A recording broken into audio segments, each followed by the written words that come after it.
I tried to play paintball. Me and my best friends have been trying to find more fun things to do.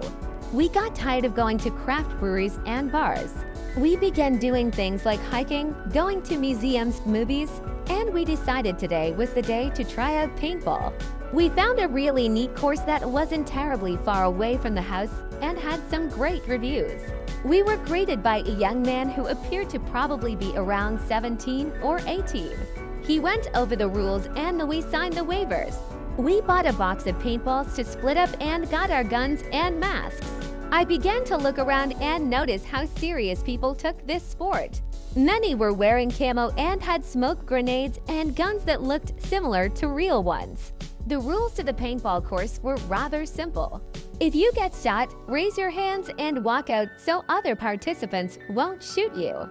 If the shot doesn't splatter or makes a normal hit like a bunch of dots on you, you can still play. Also do the same if you no longer have ammo left in. We played several rounds and had a great time. It felt nice to take some shots on your friends. I even had to clean paint out of my hair. This place offered 5 or 6 different courses you could choose to play in.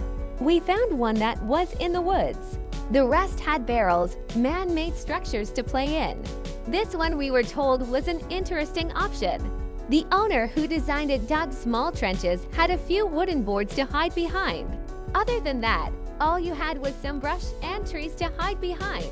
Me and my buddies found a few other guys who agreed to play against us, so it would be a 5v5. We decided to go in first and get a few minutes to hide. We decided it would be best to separate so we had more area to possibly flank them if we seen them. Truthfully, we would have got our butts kicked if we didn't.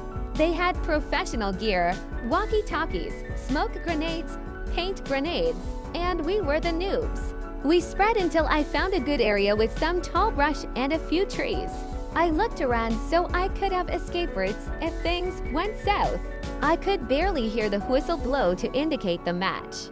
I tried to remain quiet and then I heard footsteps.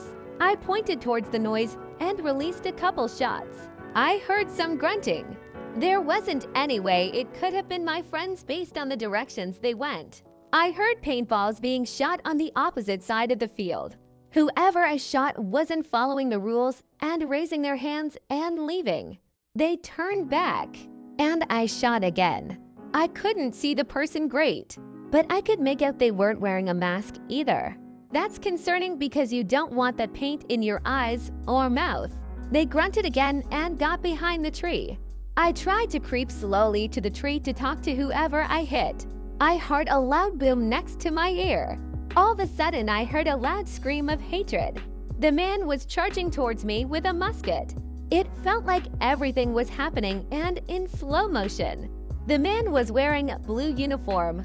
I fell backwards. I let out a scream as I watched his bayonet push towards me.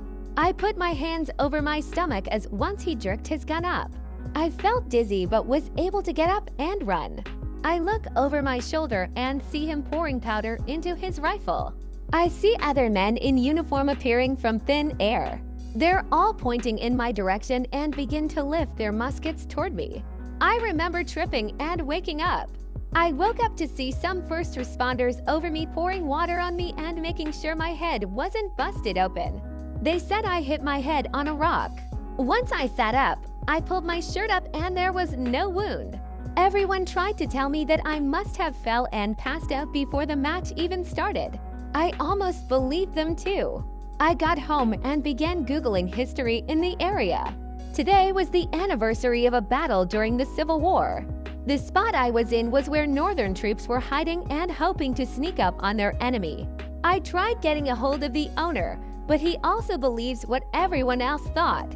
My ear still hasn't quit ringing though.